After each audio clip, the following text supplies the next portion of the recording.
한국 손님이 끊긴 하루.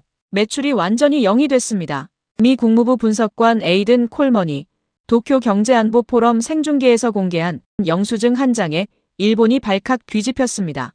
한국인 관광객 의존도 87%, 임대료의 73%가 한국 계좌로 송금.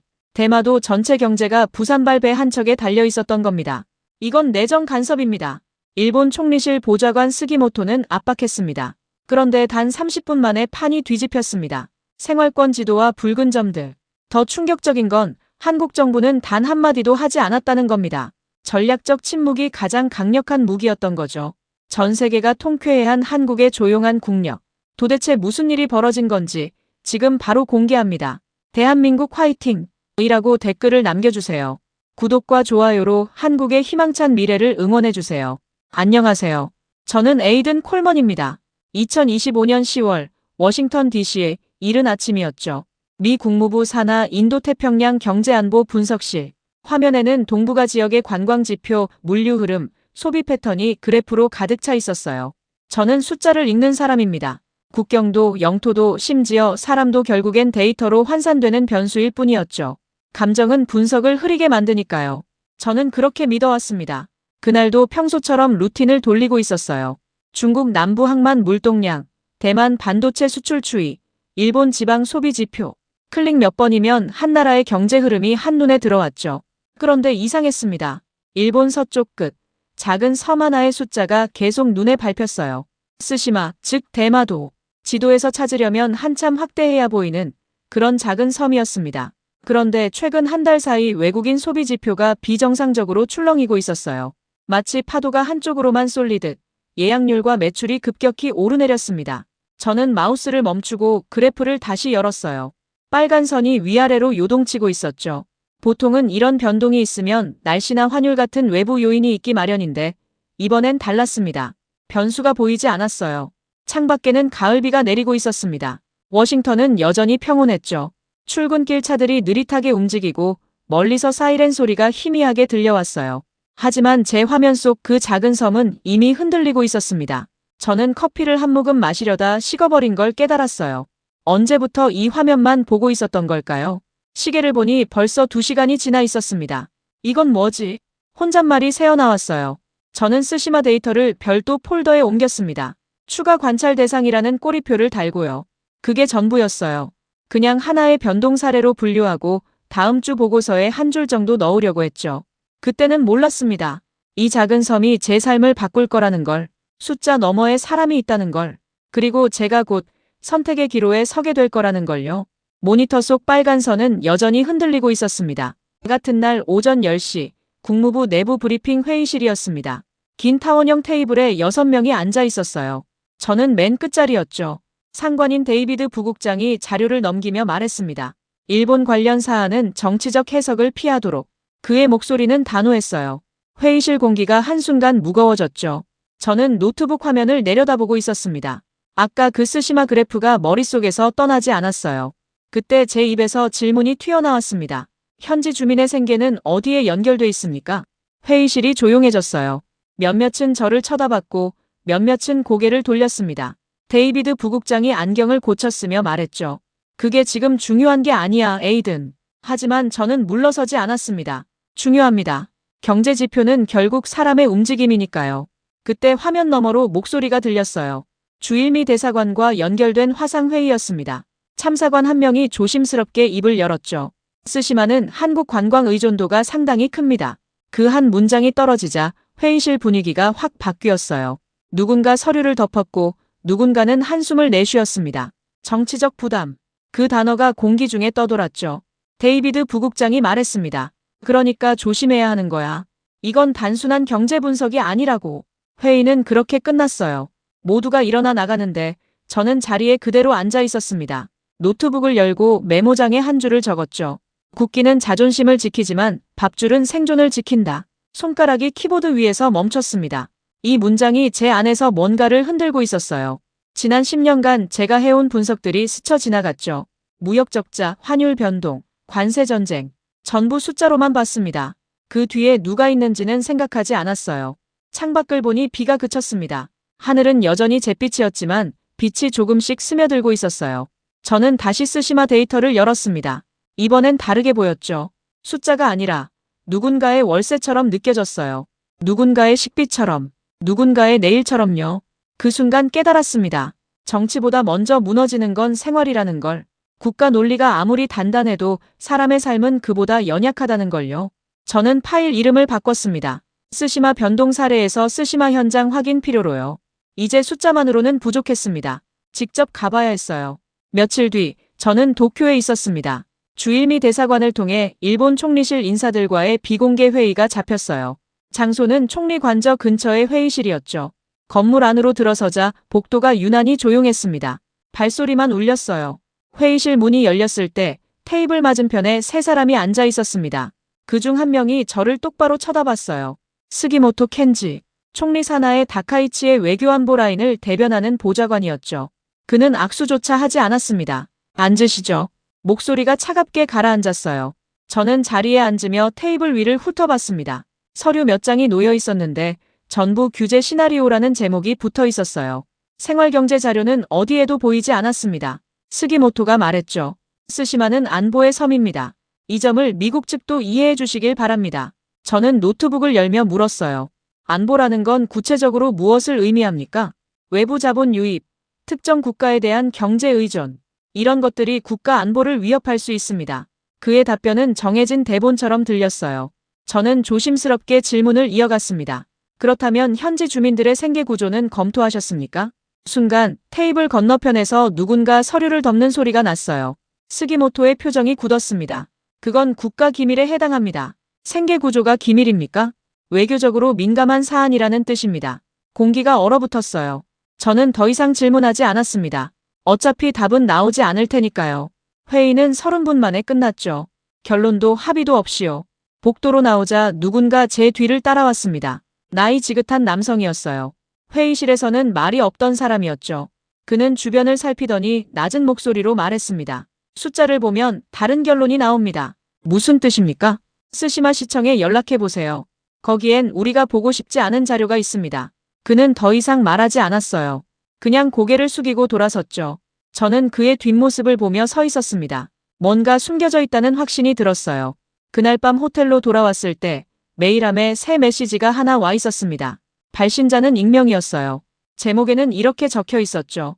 스시마 생활권 실태 비공개 요청. 첨부 파일을 열자 엑셀 시트 하나가 나타났습니다.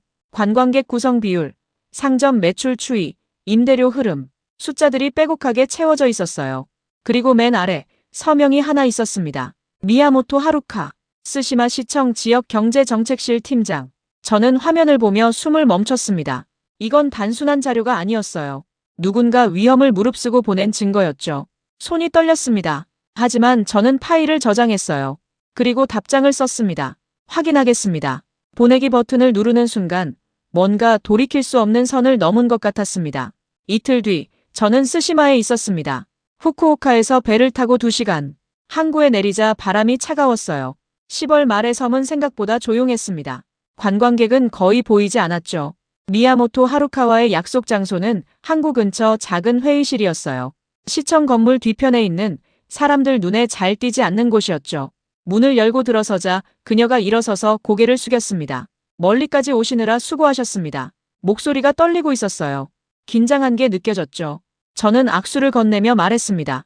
괜찮습니다. 자료 감사했습니다. 그녀는 잠시 망설이더니 테이블 위에 두꺼운 파일 하나를 올려놓았어요. 표지에는 아무것도 적혀 있지 않았습니다. 이건 공식 자료가 아닙니다. 제가 개인적으로 정리한 겁니다. 파일을 열자 숫자들이 펼쳐졌어요. 관광객 구성 비율 한국인 비중 87%, 상점 매출 구조 외국인 소비 의존도 92%, 임대료 흐름 한국 계좌 송금 비율 73%, 모든 숫자가 한쪽으로 쏠려 있었습니다. 저는 페이지를 넘기며 물었어요. 이 정도면 시청에서도 알고 있을 텐데요. 알고 있습니다. 하지만 말하지 않는 겁니다. 그녀의 목소리가 더 낮아졌죠. 저는 고개를 들어 그녀를 봤습니다. 그녀는 시선을 피하지 않았어요. 말하면 정치 문제가 되니까요. 그래서 모두 침묵합니다. 마지막 페이지를 넘기는 순간 제 손이 멈췄습니다. 거기에는 영수증 사진 한 장이 붙어 있었어요. 식당 영수증이었죠. 상호명, 날짜, 그리고 맨 아래 금액 0. 하루 매출이 완전히 0이었습니다. 이날은 한국 손님이 없었습니다. 미야모토가 조용히 말했어요. 저는 영수증을 뚫어지게 봤습니다. 숫자 0. 너무나 명확한 증거였죠. 그녀가 다음 자료를 꺼냈습니다. 주민설명회 사진이었어요. 작은 공민관 같은 곳에 노인들이 가득 앉아 있었죠. 뒤쪽 벽에는 현수막이 걸려 있었습니다. 한국 막으면 우리는 굶는다. 저는 말문이 막혔습니다. 정책 보고서에서는 한 번도 본 적 없는 언어였어요. 통계도 그래프도 아니었습니다. 그냥 절규였죠. 이 사람들은 무섭습니다. 내일이 보이지 않으니까요. 미야모토의 목소리에 떨림이 더 커졌어요. 저는 천천히 고개를 들었습니다. 그녀의 눈이 붉어져 있었죠. 저도 무섭습니다. 이 자료를 보내는 게. 하지만 누군가는 알아야 한다고 생각했습니다. 저는 아무 말도 할 수 없었어요. 그저 영수증을 다시 봤습니다. 하루 매출 0. 그 뒤에 누군가의 가게가 있고 가족이 있고 내일이 있었습니다. 숫자가 아니었어요. 생존의 기록이었죠. 저는 파일을 덮으며 말했습니다. 이 자료 사용해도 되겠습니까? 미야모토가 고개를 끄덕였어요. 천천히 하지만 확실하게요. 부탁드립니다. 저는 그 순간 깨달았습니다. 이건 단순한 경제 리스크가 아니라는 걸. 이건 사람의 문제라는 걸요. 그리고 제가 이제 관찰자가 아니라 증언자가 되어야 한다는 걸. 회의실을 나올 때 손에 든 파일이 무겁게 느껴졌습니다. 그날 밤 스시마의 작은 숙소로 돌아왔을 때 이미 11시가 넘어 있었습니다. 저는 노트북을 켜고 미야모토가 준 자료를 다시 펼쳤어요. 화면 속 숫자들이 눈앞에서 흔들렸습니다. 하루 매출 0, 한국인 비중 87%, 임대료 송금 73%, 모든 숫자가 한 가지를 말하고 있었죠. 이 섬은 연결되어 있다고. 저는 키보드 위에 손을 올려놓고 멈췄습니다. 이 사실을 공개하면 어떻게 될까요? 일본 정부와의 마찰은 피할 수 없을 겁니다. 스기모토 같은 사람들은 분명 반발할 거예요. 미국 국무부도 곤란해할 테고요. 하지만 침묵하면요? 규제 신호 하나로 섬의 경제가 멈출 수 있었습니다. 야마다 같은 식당 주인의 가게가 문을 닫을 거예요. 모리 같은 택시기사는 일자리를 잃을 거고요. 미야모토는 위험을 무릅쓰고 자료를 보냈는데 제가 아무것도 하지 않는다면요? 손가락이 떨렸습니다. 그때 노트북 화면에 화상통화 신호가 떴어요. 부산에서 걸려온 거였습니다. 김도현, 부산 마이너스 스시마 항로 운영 총괄 매니저였죠. 저는 통화를 받았습니다. 콜먼 씨, 자료 확인하셨습니까? 그의 목소리는 차분했지만 긴장감이 배어 있었어요. 네, 지금 보고 있습니다. 좋습니다. 그런데 하나 더 보여드릴 게 있습니다. 화면에 영상이 하나 전송되었어요. 저는 재생 버튼을 눌렀습니다. 부산항 국제 여객 터미널이었죠.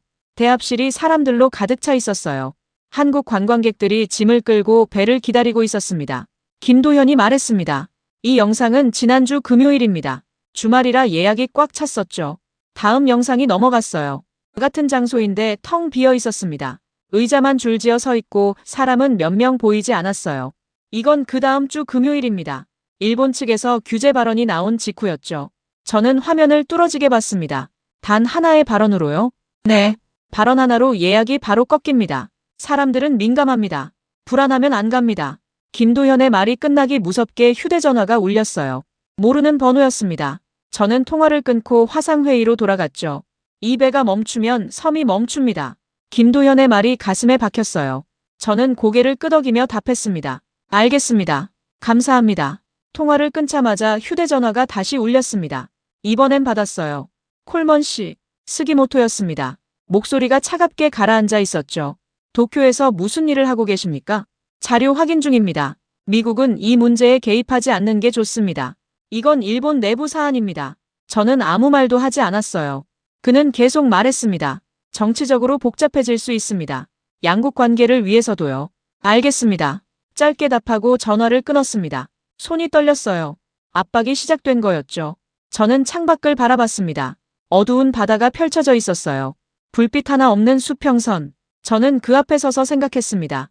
분석가로 남을 것인가, 증언자가 될 것인가, 숫자를 보고하는 사람으로 끝낼 것인가, 사람을 지키는 사람이 될 것인가. 노트북 화면에는 여전히 영수증 사진이 떠 있었습니다. 하루 매출 0. 그 아래 쓰인 날짜가 또렷했어요. 저는 마우스를 움직여 새 폴더를 만들었습니다. 이름은 이렇게 지었죠. 공개 가능한 사실. 정치 언어는 빼겠습니다. 감정도 배제하겠어요. 오직 누구나 확인할 수 있는 데이터만, 국제표준의 숫자만으로 말하겠습니다. 저는 파일을 정리하기 시작했습니다. 밤은 깊었지만 잠들 수 없었어요. 선택은 이미 끝났습니다. 다음 날 아침, 저는 분석실이 아닌 거리로 나섰습니다. 스시마 지도를 펼쳤어요.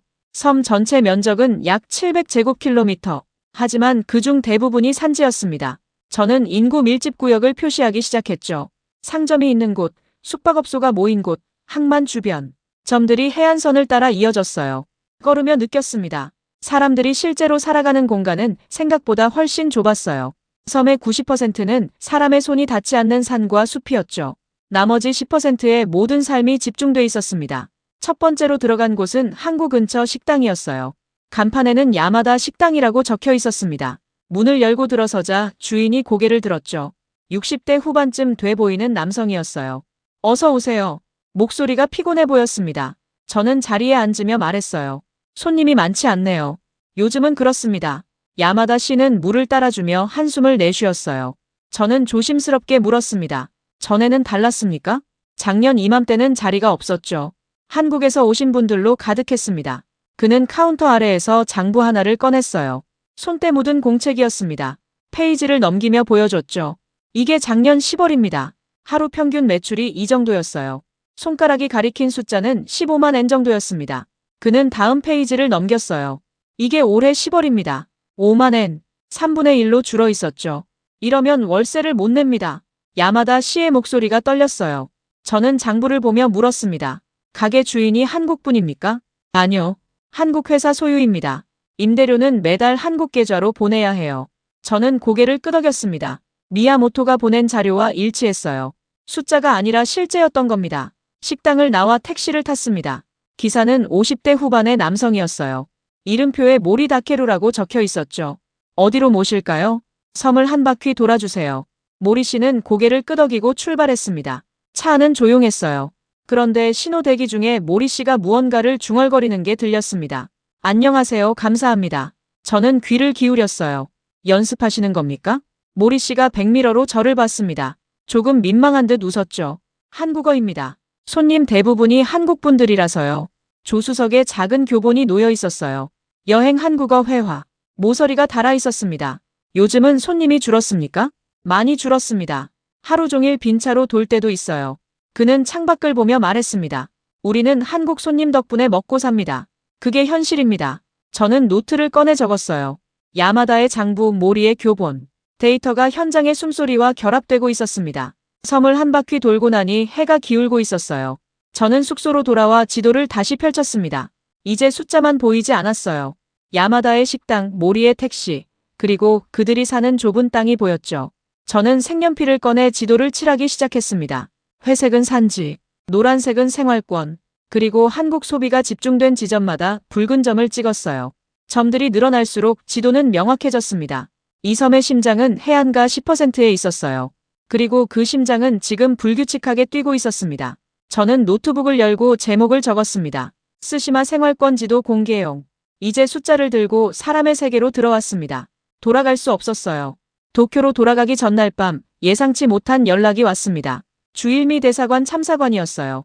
목소리가 조심스러웠죠.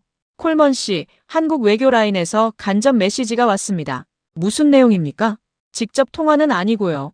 제3자를 통해 전달된 겁니다. 저는 노트북을 닫고 휴대전화를 귀에 붙였어요. 들어보겠습니다. 대통령실은 이 사안에 대해 공개 발언을 자제하고 있습니다. 대신 민간 교류 보호를 우선하겠다는 입장입니다. 짧은 침묵이 흘렀습니다. 저는 천천히 물었어요. 그게 전부입니까? 네, 그게 전부입니다. 전화를 끊고 저는 창밖을 봤습니다. 서울은 말하지 않고 있었어요. 대통령 이재명의 이름은 직접 언급되지 않았지만 방향성은 분명했습니다. 떠들지 않겠다. 하지만 지켜보고 있다. 저는 처음에 이해하지 못했어요. 왜 침묵하는 걸까요? 왜 압박하지 않는 거죠? 일본이 규제 카드를 만지고 있는데 왜 대응하지 않는 겁니까? 그때 노트북에 새 메일이 도착했습니다. 김도현이었어요. 제목은 간단했습니다. 부산항 예약 데이터 최근 2주일. 파일을 열자 엑셀 시트가 펼쳐졌어요. 날짜별 예약 현황이었습니다. 그런데 특이한 점이 있었죠. 일본 정부 인사가 규제 발언을 한 날마다 예약이 즉각 반응했어요. 10월 15일 스기모토 발언 예약률 12% 하락. 10월 20일 총리실 규제 검토 보도 예약률 18% 하락. 10월 25일 규제 철회 암시 예약률 9% 회복. 숫자는 거짓말하지 않았습니다. 한국은 말하지 않았지만 이미 움직이고 있었어요. 민간의 선택으로요. 저는 그제야 깨달았습니다. 한국 정부의 침묵이 무책임이 아니라는 걸, 계산된 절제라는 걸요. 공개 발언은 감정 싸움이 됩니다. 하지만 데이터는 사실만 말하죠.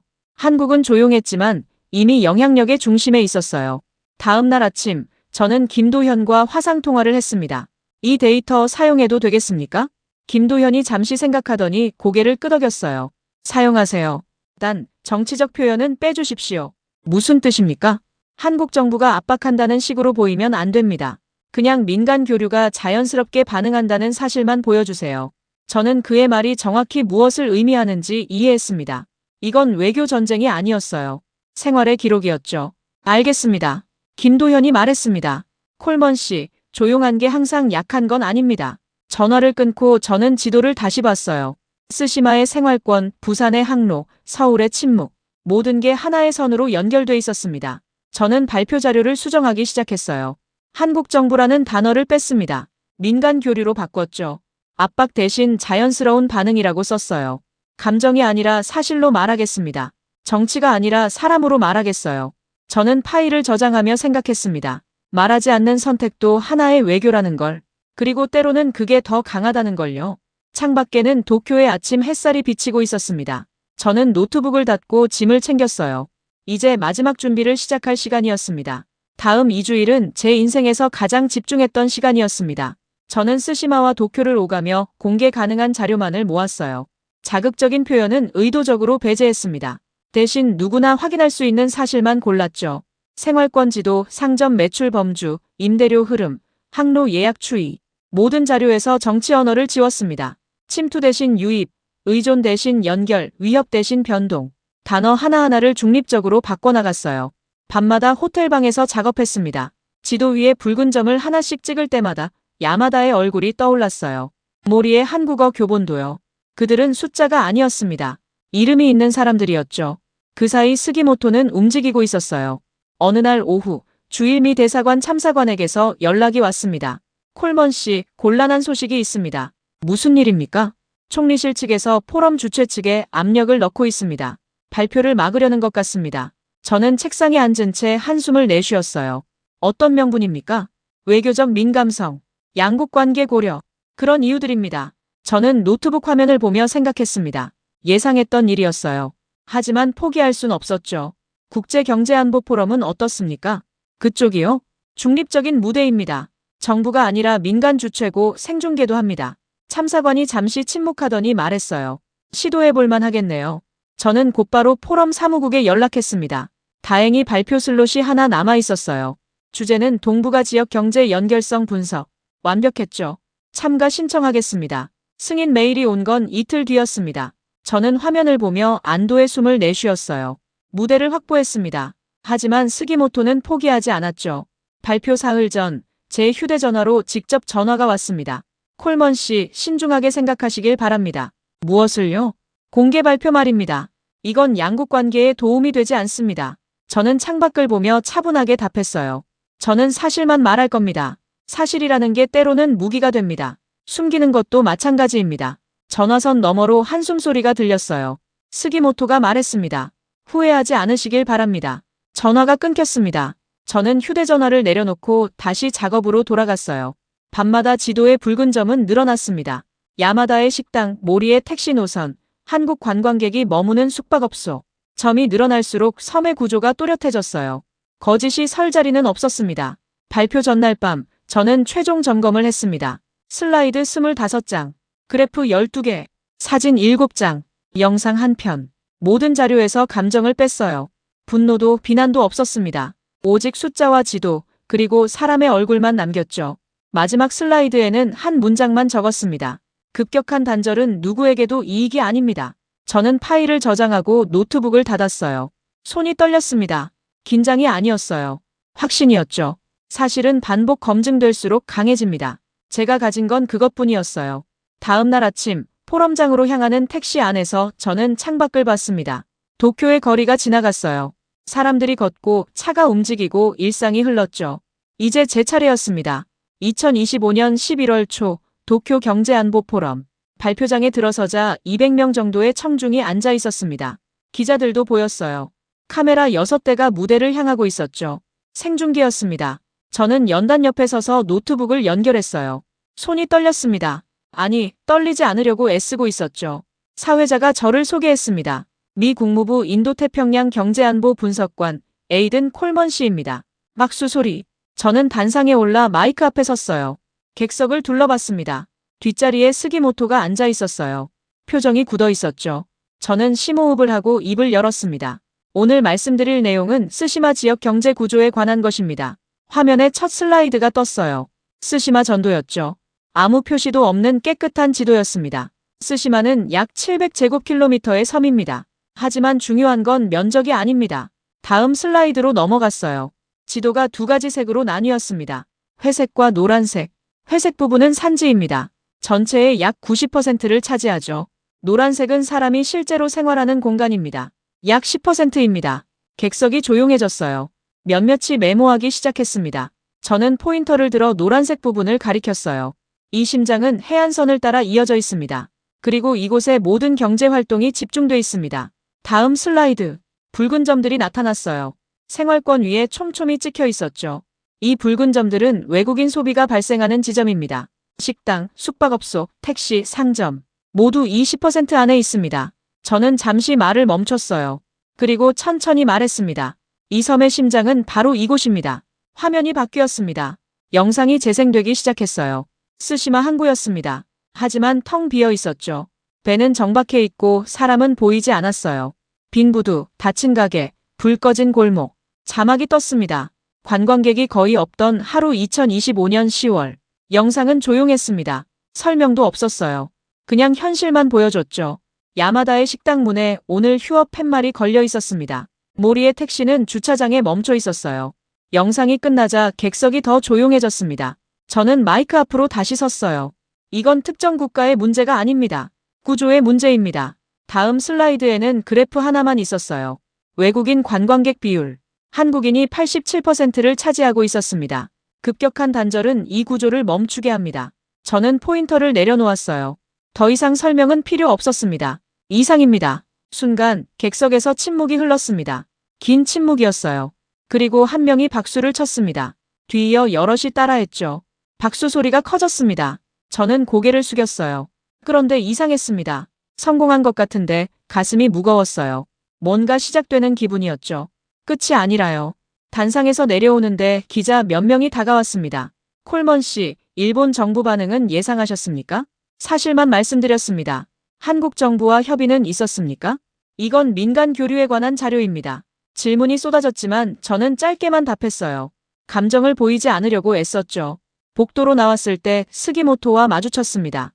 그는 아무 말도 하지 않았어요. 그냥 저를 지나쳐갔죠. 하지만 그의 눈빛은 차갑게 식어 있었습니다. 저는 밖으로 나와 찬 공기를 들이마셨어요. 손이 떨렸습니다. 이번엔 긴장이 풀려서가 아니었어요. 두려움이었습니다. 보이는 진실은 되돌릴 수 없다는 걸 알았어요. 이제 역풍이 올 겁니다. 휴대전화가 울렸습니다. 워싱턴에서 온 메시지였어요. 즉시 연락바람. 저는 화면을 보며 한숨을 내쉬었습니다. 폭풍이 시작되고 있었습니다. 포럼 다음 날부터 변화가 시작됐습니다. 아침 일찍 휴대전화가 울렸어요. 워싱턴 본부였습니다. 데이비드 부국장이었죠. 에이든, 지금 무슨 일이 벌어지고 있는지 알고 있나? 목소리가 차가웠어요. 저는 호텔 창가에 서서 답했습니다. 발표했습니다. 사실만 말했습니다. 사실이 문제가 아니야. 타이밍과 방식이 문제지. 무슨 뜻입니까? 일본 외무성에서 항의가 들어왔어. 내정 간섭이라는 거야. 저는 한숨을 내쉬었어요. 저는 공개 자료만 사용했습니다. 그래도 정치적으로 민감한 사안이야. 자네가 국무부 소속이라는 걸 잊었나? 침묵이 흘렀습니다. 데이비드가 다시 말했어요. 일단 추가 발언은 자제해. 알겠나? 네. 전화가 끊겼습니다. 저는 휴대전화를 내려놓고 창밖을 봤어요. 도쿄의 아침은 평온했습니다. 하지만 제 주변은 그렇지 않았죠. 오전 10시쯤 뉴스 알림이 떴습니다. 일본 언론이었어요. 외국인 분석가 쓰시마 자료 공개 논란. 기사를 열어봤습니다. 제 이름이 나와 있었어요. 그리고 마지막 문단에 이런 문장이 있었죠. 일부에서는 외국의 내정 간섭이라는 비판이 제기되고 있다. 프레임이 씌워지고 있었습니다. 사실이 아니라 의도로 해석되고 있었어요. 오후에는 미야모토에게서 메시지가 왔습니다. 죄송합니다. 시청 감사실 조사를 받게 됐습니다. 당분간 연락 어려울 것 같습니다. 저는 메시지를 보며 가슴이 내려앉았어요. 그녀가 위험에 처한 겁니다. 저 때문에요. 답장을 쓰려다 멈췄습니다. 뭐라고 써야 할까요? 미안하다고? 괜찮을 거라고? 모두 공허한 말이었어요. 저는 그냥 짧게 썼습니다. 감사합니다. 조심하세요. 저녁 무렵 부산에서 전화가 왔습니다. 김도현이었어요. 콜먼 씨, 상황이 복잡해지고 있습니다. 무슨 일입니까?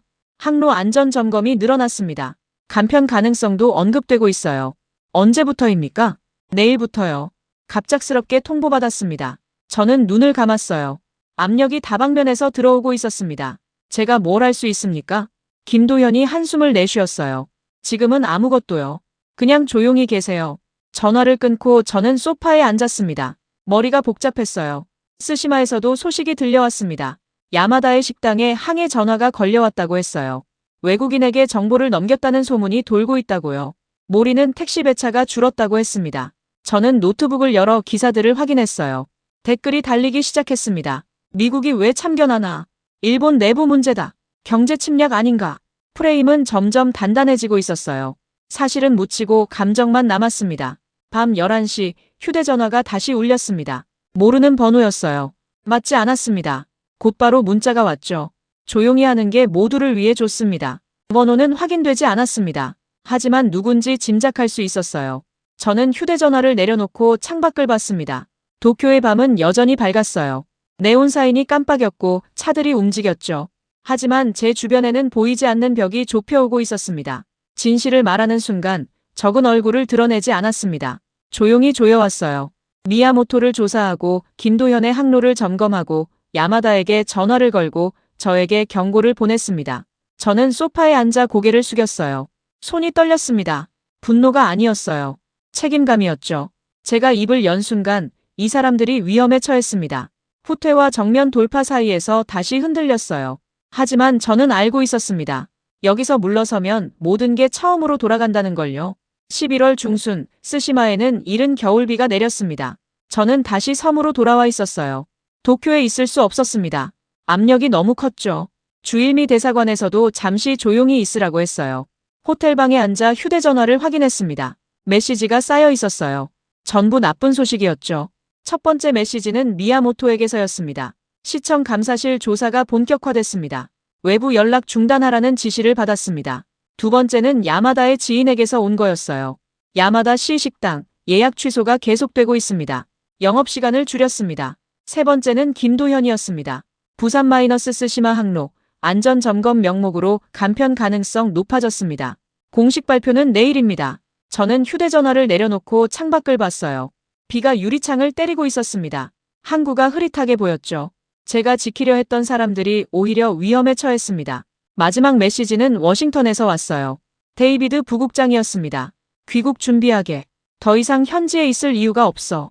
저는 화면을 보며 멍하니 앉아 있었습니다. 모든 게 무너지고 있었어요.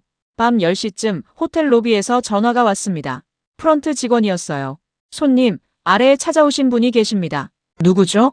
이름은 말씀 안 하시고요. 잠깐만 뵙고 싶다고 하십니다. 저는 로비로 내려갔습니다. 구석 소파에 누군가 앉아 있었어요. 모리였습니다. 택시 기사 모리 다케루. 그는 저를 보자 일어섰어요. 얼굴이 수척해 보였습니다. 콜먼 씨, 무슨 일이십니까? 모리가 조심스럽게 말했습니다. 오늘 배차가 한 건도 없었습니다. 저는 아무 말도 할 수 없었어요. 괜찮습니다. 콜먼 씨 잘못이 아닙니다. 하지만 그의 목소리는 떨리고 있었어요. 그냥 말씀드리고 싶었습니다. 고맙다고요. 무엇이요? 우리 이야기를 들어주셔서요. 아무도 듣지 않았는데 콜먼 씨는 들어주셨잖아요. 그는 고개를 숙이고 돌아섰습니다. 저는 그의 뒷모습을 보며 서 있었어요. 다시 부를 수 없었습니다. 무슨 말을 해야 할지 몰랐죠. 방으로 돌아왔을 때 저는 불을 켜지 않았어요.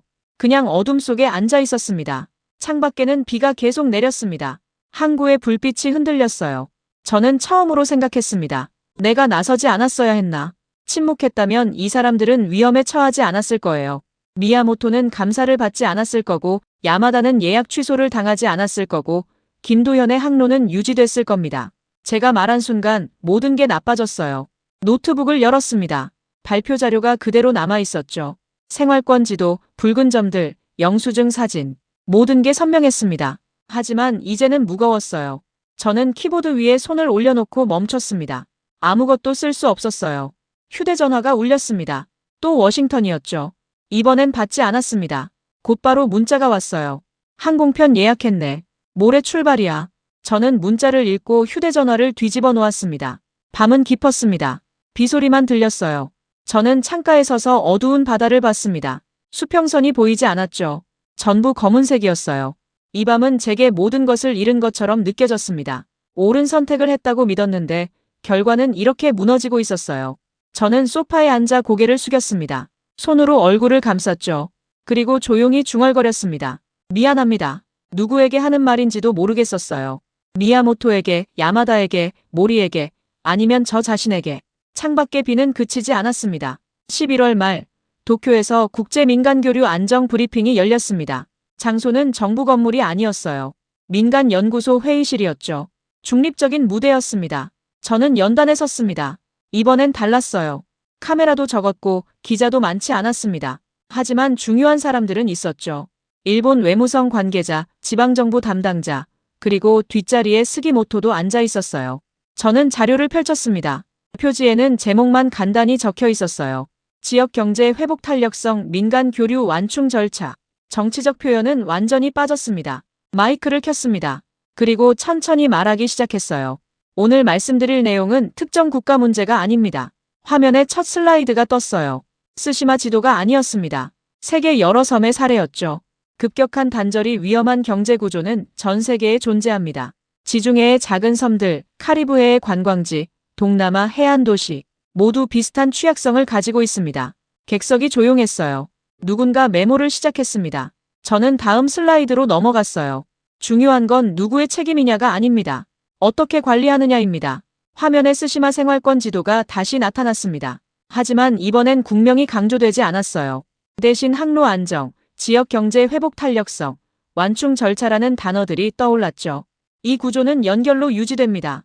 그리고 연결이 급격히 끊기면 구조가 무너집니다. 저는 포인터를 내려놓고 청중을 봤습니다. 하지만 단계적 완충이 있다면 충격을 줄일 수 있습니다. 다음 슬라이드. 구체적인 제안들이 나열됐어요. 민간 교류 모니터링 체계, 급격한 변동 사전 경보, 지역 경제 지원 절차, 국제 협력 프레임워크. 스기모토가 움직이는 게 보였습니다. 뭔가 말하려는 것 같았어요. 하지만 멈췄죠. 반박할 논리를 찾지 못한 겁니다. 제가 제시한 건 공격이 아니었어요. 보호였으니까요. 일본을 비난하는 게 아니라 스시마 주민을 지키자는 거였죠. 이걸 반대하면 곧 주민 생계를 공격하는 셈이 됐습니다. 저는 계속 말했어요. 영토는 국가가 지킵니다. 하지만 생활은 절차가 지킵니다. 마지막 슬라이드였습니다. 간단한 문장 하나만 있었어요. 급격한 단절보다 점진적 조정이 모두에게 이익입니다. 저는 마이크를 끄고 고개를 숙였습니다. 이상입니다. 박수는 크지 않았어요. 하지만 무거웠습니다. 누군가 고개를 끄덕이는 게 보였죠. 브리핑이 끝나고 복도로 나왔을 때 일본 외무성 관계자 한 명이 다가왔습니다. 콜먼 씨. 네. 좋은 제안이었습니다. 그는 더 이상 말하지 않았어요. 하지만 표정이 부드러워져 있었습니다. 저는 밖으로 나와 찬 공기를 들이마셨어요. 손이 떨리지 않았습니다. 이번엔 싸우지 않고 돌아왔습니다. 출구를 제시했어요.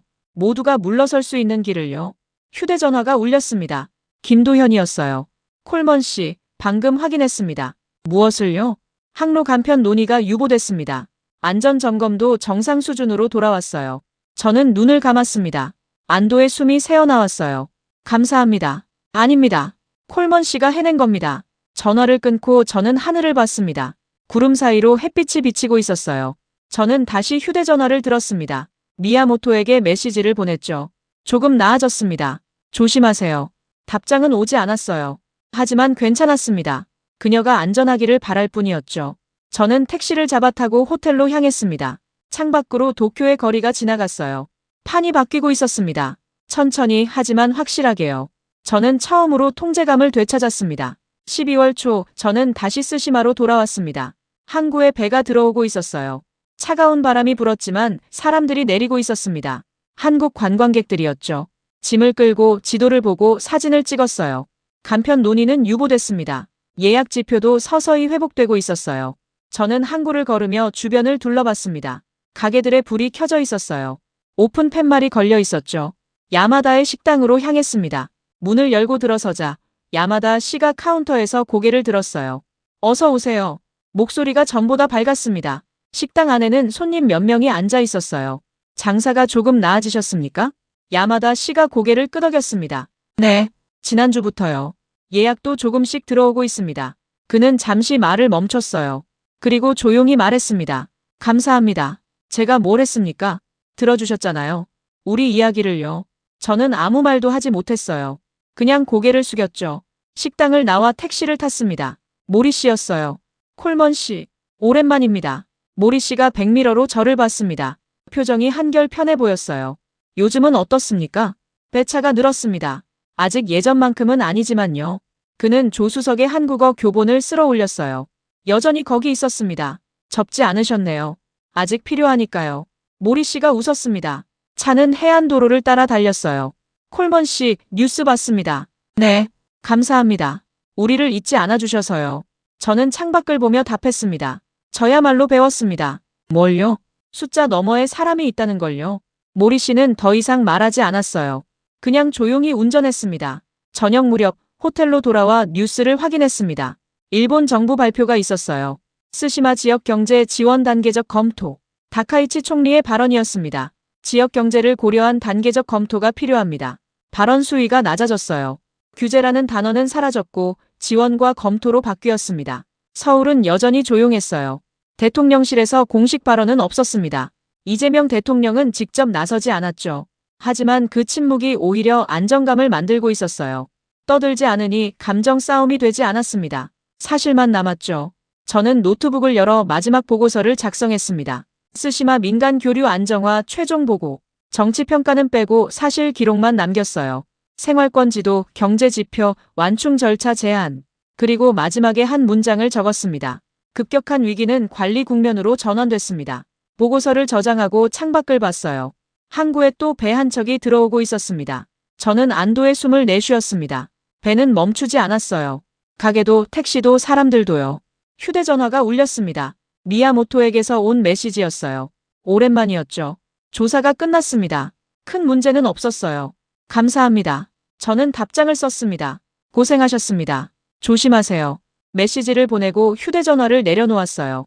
밖에서 배 기적 소리가 들렸습니다. 저는 창가에 서서 항구를 봤어요. 배가 천천히 접안하고 있었습니다. 사람들이 내리고 짐을 나르고 새로운 하루가 시작되고 있었죠. 제 역할은 여기까지였습니다. 저는 노트북을 닫고 짐을 챙기기 시작했어요. 내일은 워싱턴으로 돌아갈 겁니다. 하지만 이제는 달랐어요. 처음 왔을 때와는요. 저는 더 이상 숫자만 보는 사람이 아니었습니다. 워싱턴으로 돌아온 건 12월 중순이었습니다. 같은 건물, 같은 복도, 같은 책상, 모니터도 그대로였어요. 화면에는 여전히 동북아 지역의 경제 지표가 떠 있었습니다. 하지만 저는 달라져 있었죠. 첫 출근 날 데이비드 부국장이 제자리로 왔습니다. 에이든, 네, 고생했네. 그는 더 이상 말하지 않았어요. 그냥 어깨를 두드리고 돌아섰습니다. 저는 그의 뒷모습을 보며 고개를 끄덕였어요. 책상에 앉아 새 보고서를 열었습니다. 제목은 이전과 같았어요. 인도태평양 경제안보 주간 분석. 하지만 첫 줄을 쓸 때 손이 멈췄습니다. 리스크 스시마. 저는 지우고 다시 썼습니다. 현장 스시마. 단어 하나의 차이였지만 의미는 달랐어요. 오후 퇴근 무렵 휴대전화에 알림이 떴습니다. 메시지가 하나 도착했죠. 모르는 번호였어요. 열어봤습니다. 영상이었습니다. 재생 버튼을 눌렀어요. 화면에 모리 씨가 나타났습니다. 택시 안에서 찍은 것 같았어요. 그는 서툰 발음으로 말했습니다. 안녕하세요, 콜먼 씨. 저 모리입니다. 감사합니다. 뒤에서 누군가 손을 흔들었어요. 야마다 씨였습니다. 식당 앞에서 찍은 것 같았죠. 영상은 짧았습니다. 단 30초. 하지만 충분했어요. 저는 화면을 보며 미소 지었습니다. 오랜만에 짓는 미소였어요. 답장을 쓰려다 멈췄습니다. 뭐라고 써야 할까요? 그냥 마음만 전하면 될 것 같았어요. 건강하세요. 짧게 보냈습니다. 휴대전화를 주머니에 넣고 사무실을 나왔어요. 복도를 지나 엘리베이터를 탔습니다. 1층 로비로 내려왔죠. 밖으로 나오자 차가운 바람이 불었습니다. 워싱턴의 겨울이었어요. 하늘은 잿빛이었지만 해가 지고 있었습니다. 저는 걸으며 생각했어요. 처음 저는 숫자만 보던 분석가였습니다. 국경도 영토도 사람도 전부 데이터였죠. 감정은 배제하고 구조만 봤어요. 하지만 스시마에서 저는 배웠습니다. 숫자 너머에는 얼굴이 있다는 걸. 그래프 뒤에는 저녁 식탁이 있다는 걸요. 야마다의 장부 모리의 교본, 미야모토의 떨리는 손. 그들은 숫자가 아니었어요. 이름이 있는 사람들이었습니다. 저는 이제 보고서를 쓸 때마다 물어볼 겁니다. 이 숫자 뒤에 누가 있는가? 이 변동이 누구의 저녁을 바꾸는가? 그게 제가 배운 전부였어요. 집 근처 공원을 지나갔습니다. 벤치에 앉아 하늘을 봤어요. 구름 사이로 노을빛이 스며들고 있었습니다. 휴대전화를 꺼내 마지막으로 스시마 지도를 열었습니다. 회색 산지 90%, 노란색 생활권 10%, 그 위에 찍힌 붉은 점들.